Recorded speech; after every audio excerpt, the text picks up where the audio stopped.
শয়তান যে ছাড়া পেয়েছে বোঝাই যাচ্ছে। এই ঈদের দিনে জুয়ার আসর বস। তো এই যে খুশি যারা পালন করছে, এরা কিসের খুশি পালন করছে? এদের সাথে কি রমাদানের কোনো সম্পর্ক আছে?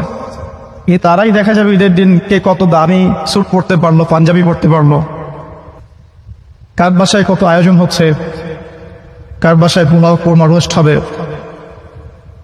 কে কত বেশি শোডাং করতে পারে, সেলফি দিতে পারে, পরিবারকে নিয়ে কে কত বেপরদায় করতে পারে।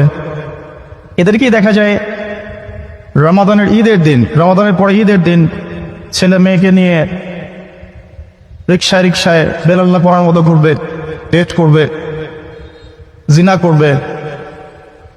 যুবকদেরকে দেখা যায় রমাদান মাসেই মাদক সেবন করতে, মানে ঈদের দিনেও মাদক সেবন করতে, এবং ফ্রেন্ড সার্কেলকে নিয়ে এমনভাবে ঘুরতে যে তাদের ঘোরা দেখে শয়তানও লজ্জা পায়। শয়তান বলে হয়তো মনে মনে যে আমাকে আল্লাহ পাক রমাদান মাস কেন, সারা বছরও যদি শিকল দিয়ে বেঁধে রাখে কোনো সমস্যা নেই, তোর তো আছেই। শয়তান হয়তো এই কথা বলে, আমরা শুনি না। আর আল্লাহ রাব্বুল আলামিন যে রমাদান মাসে শয়তানকে বন্দী করে রাখেন, এটার প্রমাণ হচ্ছে চাঁদ রাত এবং ঈদের দিন।